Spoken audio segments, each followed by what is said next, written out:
Babalik din po ako agad mamaya. Sige.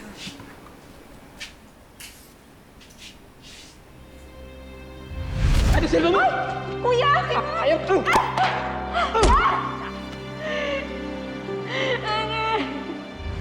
I have some bad news.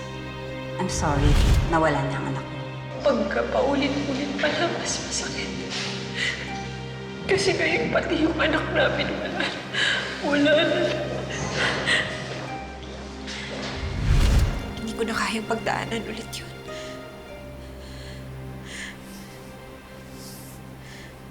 Anak. Sorry, anak. Nadamay ka pa sa gulo. Pero please, huwag kang bibitaw, ha? Huwag mo akong iiwan. Huwag kang mawawala sa akin dahil hindi ko kakayanin. Hindi ko kakayanin kapag nawala ka ulit.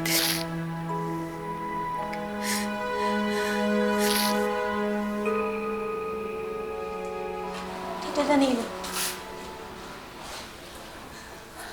Doc, kumusta na si Angela? Ligtas po ba ang apo ko? Hindi pa po tapos ang lahat ng test and I can only allow one visitor for now. Ako po, I'm her mother. Ako po yung asawa. You come with me. Wait, Doc. Kami po ang parents ng pasyente. Sorry, but we would prefer the husband to be there. Lalo na po at baby nila yung concern.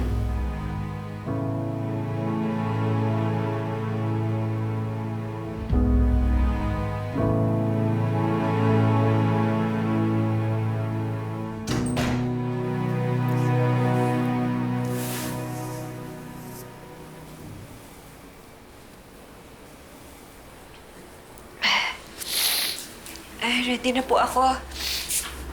Mabuti naman at handa ka na.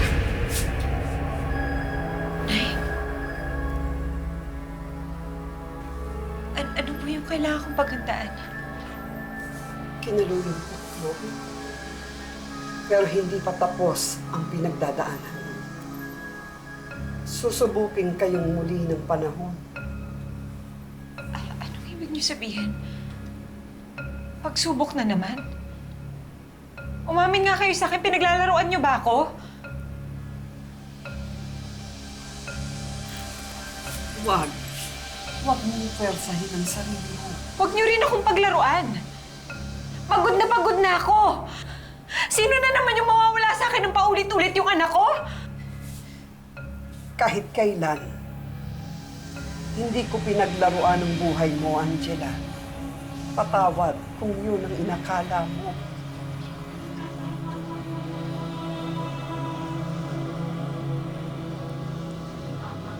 Pag-ibig mo ang sumagip sa buhay ng asawa mo noon.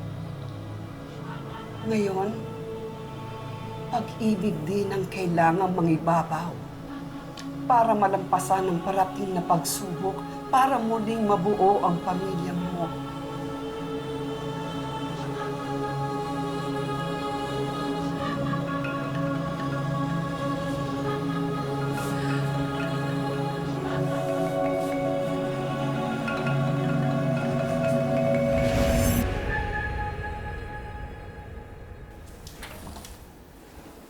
Ready?